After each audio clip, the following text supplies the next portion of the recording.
Jamás en la conquista de la humanidad ha ocurrido un suceso similar como la conquista de América. La conquista de todo un gigantesco continente por el empuje y la acción de unos pocos aventureros que entregaron a la monarquía hispánica uno de los más vastos territorios que nunca hayan estado bajo una soberanía unificada. La conquista de América es el proceso de exploración, conquista y asentamiento en el Nuevo Mundo por España y Portugal en el siglo XVI y otras potencias europeas. Esto sucede posteriormente, después del descubrimiento de América en 1492. El inicio de la conquista de América puede coincidir con el mismo descubrimiento de América, si bien en aquellos años no se tenía conocimiento de la magnitud de las tierras descubiertas. Las primeras expediciones de Colón se pueden circunscribir a misiones de exploración, buscando el paso hacia Asia y también indagando los recursos naturales de las islas que iban recorriendo. Realmente de hechos de conquista y colonización no podría hablarse hasta el primer enfrentamiento serio entre nativos y castellanos en la batalla de la Vega Real en 1495, que abrió a estos el gran valle del Cibao en la isla de la Española y su expansión hacia el sur, fundando los primeros establecimientos y núcleos urbanos hispanos en América. La conquista dio lugar a regímenes virreinales y coloniales muy poderosos que resultaron en la asimilación cultural de la mayor parte de poblaciones indígenas y su sometimiento a las leyes de las potencias conquistadoras. Los españoles tenían dos grandes motivos para dominar este nuevo mundo que acababan de descubrir. El primero, un motivo noble, que era la evangelización, que consistía en convertir a los aborígenes en cristianos, los cuales debían obediencia al Papa y a los reyes de España. El segundo, un poco menos noble, era conseguir riquezas, en particular oro y perlas. Como era de esperarse, a los indios no les gustaba esto, a cuenta de que tenían que obedecer a alguien en la lejanía que ni siquiera conocían. ¿Por qué estos recién llegados tenían que imponerles su forma de vida y su civilización? Pues bien, esto ocasionó una guerra entre esas sociedades. Los españoles, a pesar de ser menos numerosos, contaban con la pólvora y por lo tanto pistolas y fusiles, caballos y armas de hierro. Esas armas eran mucho más efectivas que el arco y la flecha. Por supuesto, ocurrió lo que se podía esperar y los indios no pudieron con la superioridad de las armas de los conquistadores españoles. Los españoles habían venido en búsqueda de riquezas. Los aborígenes se dieron cuenta que una forma de quitarse de encima a esos explotadores era contándoles que existía un lugar maravilloso, una ciudad de oro que llamaron El Dorado. Los españoles la buscaron por todas partes, desde el Atlántico hasta el altiplano de Bogotá, sin conseguirla jamás. Los indios decidieron una fuerte resistencia al intento español de conquistarlos. Uno de los más valientes fue el Guayquicapuro, el jefe cacique de la tribu Caribe.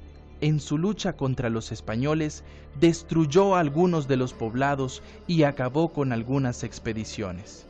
En general, la mayor parte de las relaciones entre conquistadores europeos e indígenas estuvieron marcados por el conflicto social. Podemos destacar algunas consecuencias como desaparición de los sistemas políticos y organizativos de los pueblos indígenas americanos, desaparición de numerosas lenguas autóctonas y casi extinción de otras. Las lenguas indígenas de América pasaron a un segundo plano, si bien este proceso no se demoró prácticamente 3 siglos y se impusieron definitivamente los idiomas europeos.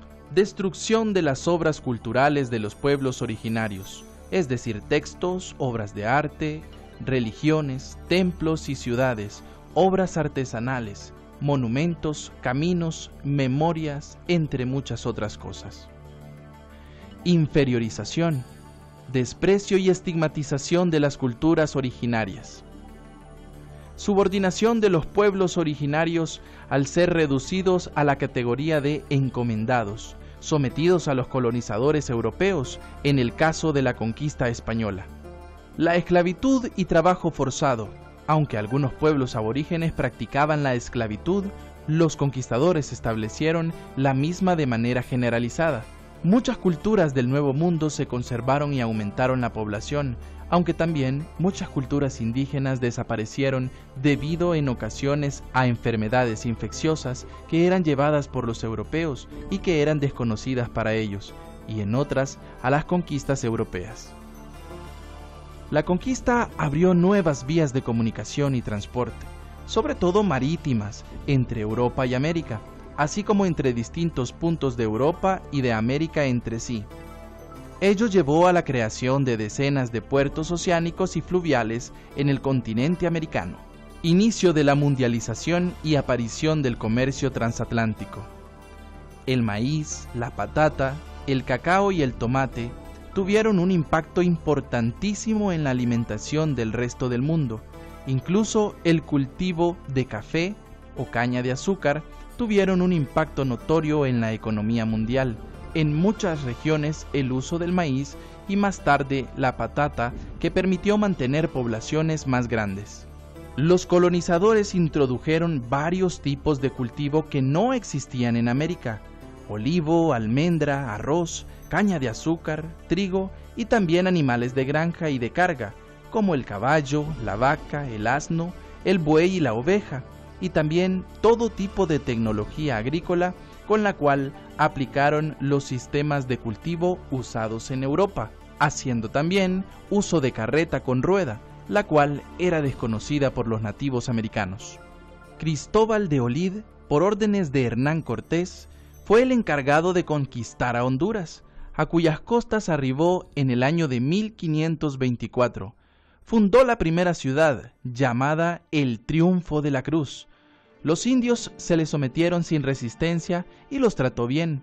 Al conocer la riqueza que encierran estas tierras, decide desconocer la autoridad de Cortés, por lo que éste envía a Francisco de las Casas, quien, en unión de González Dávila, capturan a Olid y lo ejecutan.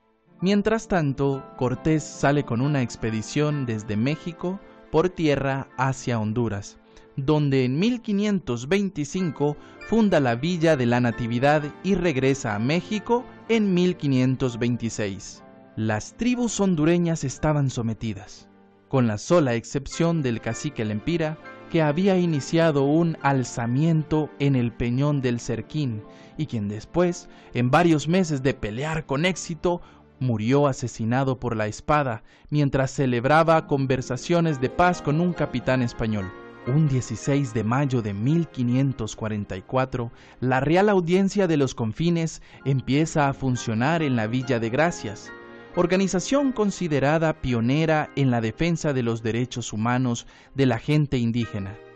Gracias, en el departamento de Lempira, fue capital del país y punto fronterizo de las provincias de Guatemala, Honduras y Nicaragua. La Real Audiencia de los Confines se considera el primer tribunal de justicia de Centroamérica. Hoy en día se conserva la fachada original para evocar su esplendor en la época colonial, ya que guarda el escudo del reinado español y 2 leones tallados en piedra, cuyo significado es respeto a la autoridad. Luego del descubrimiento de América se abrieron las puertas para la conquista de América y siguiendo la conquista de Honduras, de la cual aprenderán en la siguiente secuencia. Sigamos aprendiendo y nos vemos en el próximo programa.